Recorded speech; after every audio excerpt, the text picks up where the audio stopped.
আসসালামু আলাইকুম এভরিওয়ান।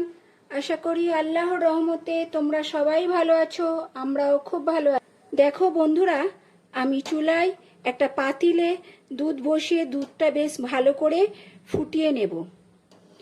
আজকে আমি বানাবো মিলাদুল নবী স্পেশাল মুহাব্বাতের শরবত। প্রথমে আমি দুধটাকে ফুটিয়ে নিচ্ছি। এখন আমি এই বাটির এক বাটি চিনি দিয়ে দেব। আরও লাগলে আমি দেব, এখন এক বাটি দিচ্ছি, তারপরে স্বাদ দেখে আমি দেব আবার। দেখো, এটা একটু নাড়াচাড়া করে নিচ্ছি যাতে চিনিটা গলে যায়।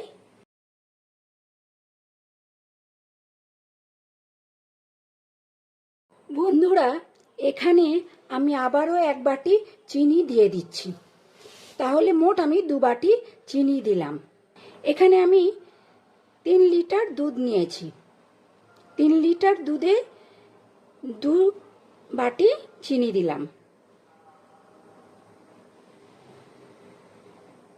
দেখো বন্ধুরা, আমার দুধটা বেশ ভালো করে ফোটানো হয়ে গেছে।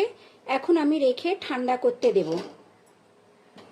দেখো বন্ধুরা, এবারে আমি এই মিক্সির মধ্যে এই কুচনো কলা, পাকা কলা এটা দিয়ে দেব, আর হচ্ছে এই টক দইটা আমি দিয়ে দেব।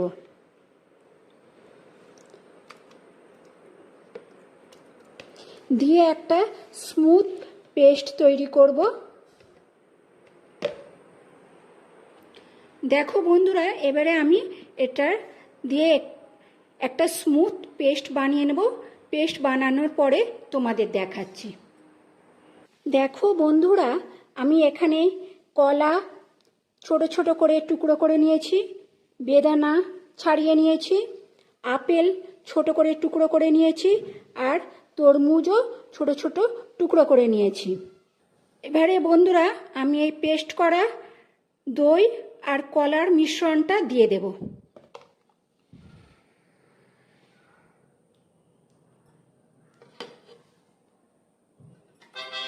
দিয়ে একটু নাড়িয়ে নেব। এবারে কলা দিয়ে দেব, আপেল কুচি,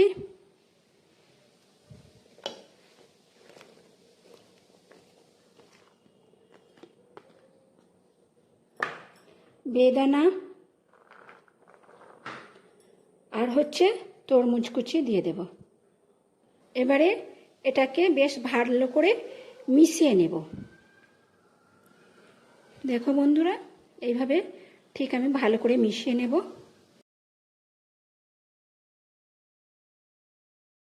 দেখো আমার মেশানো হয়ে গেছে। এবারে আমি গ্লাসে তুলব। দেখো বন্ধুরা, আমার গ্লাসে সাজানো হয়ে গেছে।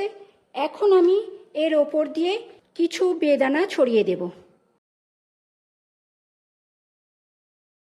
দেখো, ঠিক এইভাবে দেব। কতটা মজার দেখতে লাগছে।